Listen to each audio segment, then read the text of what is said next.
ஜெய் ஸ்ரீராம். இன்னைக்கு நம்ம சிந்தனை செய்யக்கூடிய தலைப்பு, ராமச்சந்திரமூர்த்திய ஆஞ்சநேயர் சுவாமி முதல்ல சந்தித்த ஒரு நிகழ்வு.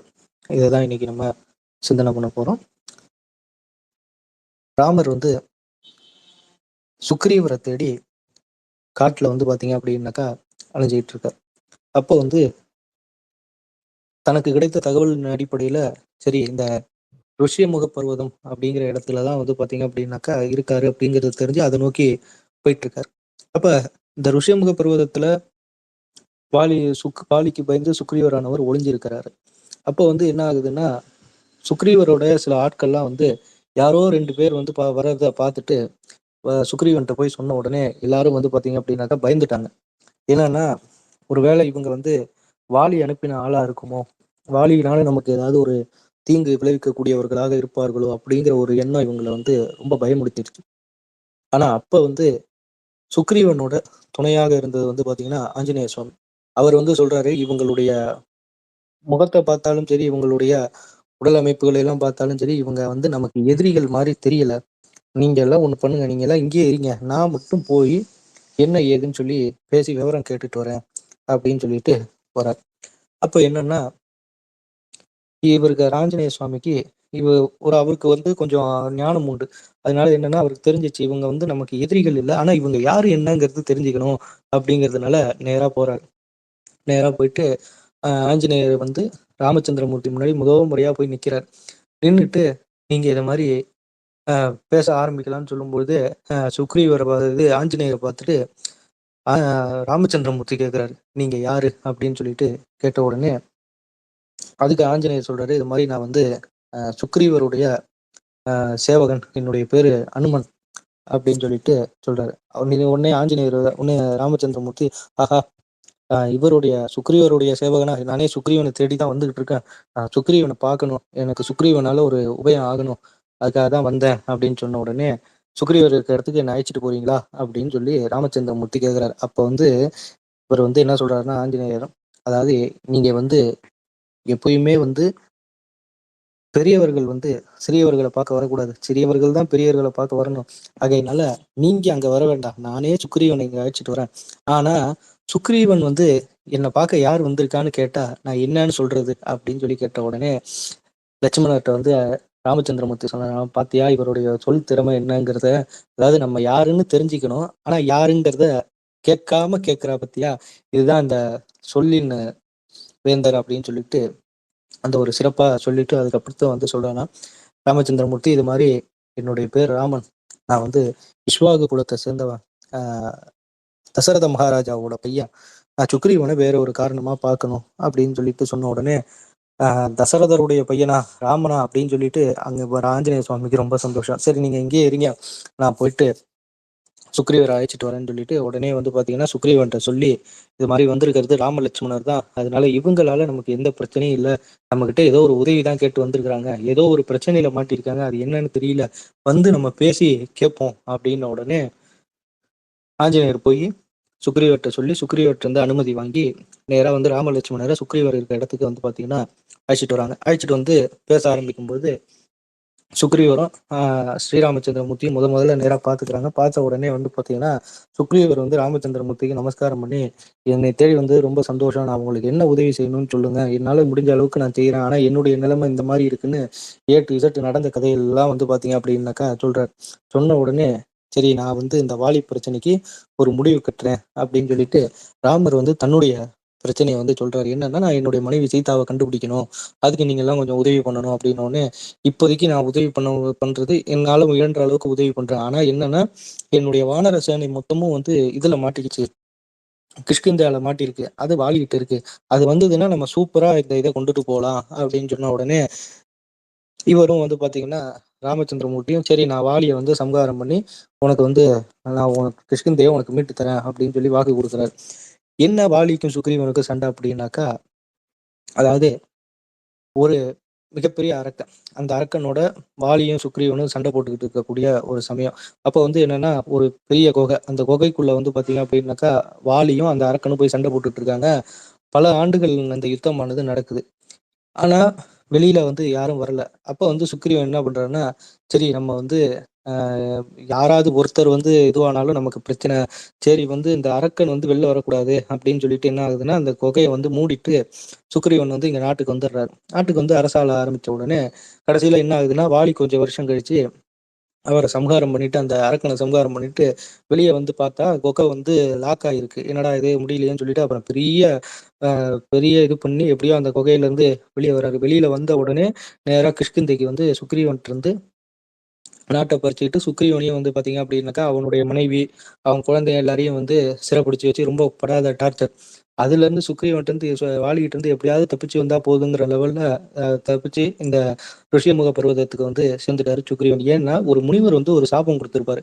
என்னன்னா, இந்த ரிஷியமுக பர்வதத்துல வாலி வந்து வந்தான்னா, வாலியோடைய தலை வெடிச்சு சுக்குநூறு ஆயிடும் அப்படின்னு சொல்லிட்டு. அதனால தான் வந்து இந்த ஒரு இடத்துக்கு பர்ட்டிகுலரா வாலி வர முடியாதுங்கிறத தெரிஞ்சுக்கிட்டு, இங்க வந்து இது பண்ணியிருக்காரு சுக்ரீவன். இதெல்லாம் கேட்டுக்கிட்ட ராமர், சரி ரைட் ஓகே. நம்ம சீக்கிரமா வாலிக்கு ஒரு முடிவு கட்டுவோம் அப்படின்னு சொன்ன உடனே சுக்ரீவனுக்கு ராமரை நம்பல. ஏன்னா வாலியை எதிர்க்கக்கூடிய அளவுக்கான தைரியமும் தைரியம் இருக்கா என்னன்னு தெரியல. ஆனா திறமை வேணும். ஏன்னா வாலியை எதிர்க்கிறதுங்கிறது சாதாரணப்பட்ட திறமை கிடையாது. மிகப்பெரிய திறமை இருக்கிறவங்களால தான் வாலியை எதிர்க்க முடியும். ஆனா இதை எப்படி நம்ம வந்து ராமரை வந்து சோதிக்கிறது என்ன ஏதுன்னு சொல்லிட்டு ரொம்ப ஒரு இதுலயே இருக்காங்க. எப்படிடா ராமர்கிட்ட போய் இதை கேட்கறது அப்படின்ட்டு.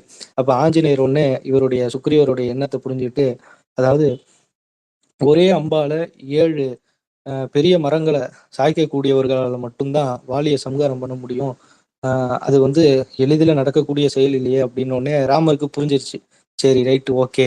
இவங்க வந்து நம்ம வந்து நம்முடைய வீரத்த டெஸ்ட் பண்ணணும்னு பார்க்குறாங்க அப்படின்னு உடனே கோதண்டத்த எடுத்தாரு. எடுத்து அப்படி கோதண்டத்த எடுத்தது தான் சரி. அதிலேயே வந்து பார்த்தீங்கன்னா, அதுல வந்த ஒரு சவுண்டே வந்து அங்க இருக்கக்கூடிய சுக்ரீவனோட இருக்கக்கூடியவர்கள்லாம் பயந்துட்டாங்க. எடுத்து ஒரே அம்பு தான். இவங்க என்ன சொன்னாங்க 7 மரம்னாங்க. அது கிட்டத்தட்ட 70 மரத்த தாண்டி தொலைச்சுக்கிட்டு போயிடுச்சு. அப்ப வந்து இவங்களுக்கு இருக்க ஒரு சந்தேகமானது நிவர்த்தி ஆயிடுது. சரி ராமரால வாலிய வந்து சம்ஹாரம் பண்ண முடியும் அப்படின்னு சொல்லிட்டு. இப்ப வாலிக்கும் சுக்ரீவனுக்கும் போருக்கு ஆயத்தமாகுறாங்க.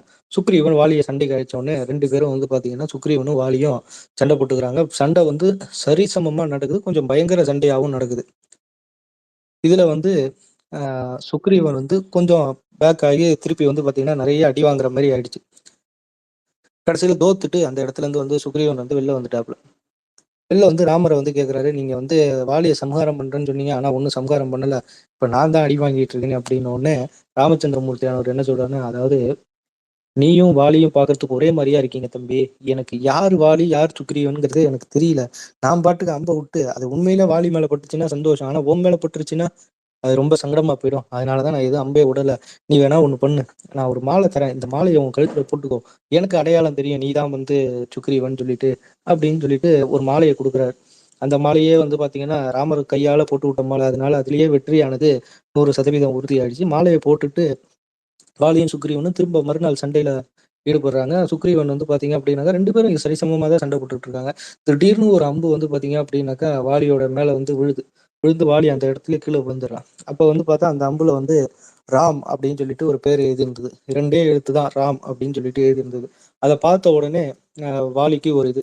என்ன இது ராம்னு எழுதியிருக்கே அப்படின்னு சொல்லிட்டு எடுத்து பார்த்தா, அதுக்கு அடுத்தது வந்து கேட்குறான். என்ன வந்து மறைஞ்சிருந்து அடிக்கிற அளவுக்கு இந்த தைரியம் யாருகிட்ட இருக்கு? அப்படின்னு சொல்லி கேட்கும்போது, ராமரே எதிராப்புல வந்து நின்னு, "நான் தான் இத அடிச்சேன்" அப்படின்னோனே, "நீ யாரு?" அப்படின்னு சொல்லிட்டு கேட்கும்போது, "நான் தசரதருடைய பையன் ராம.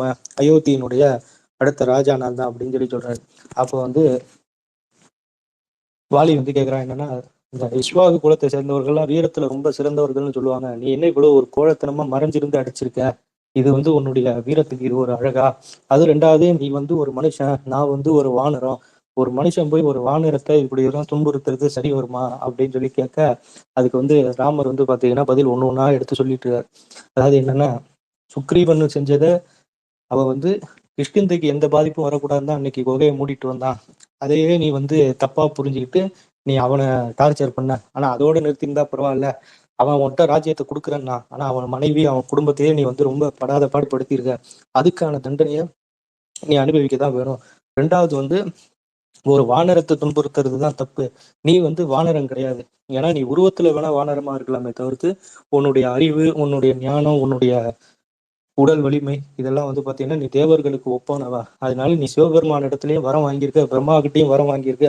அதனால நீ வந்து எல்லாமும் கற்று தேர்ந்தவங்கிறதுனால உன்னை வந்து வானரத்துல சேர்க்க முடியாது. நீ குணத்தால வந்து தேவர்களுக்கு ஒப்பானவன், அதனால உன்னை நான் தண்டிச்சதுல எந்த தவறுமே கிடையாது அப்படின்னு ராமர் சொல்லி அப்படியே வந்து பாத்தீங்கன்னா ராமபாணத்தால அடிபட்டதுனால வாலிக்கு அப்படியே அந்த இடத்துல வந்து முக்தி கிடைக்குது.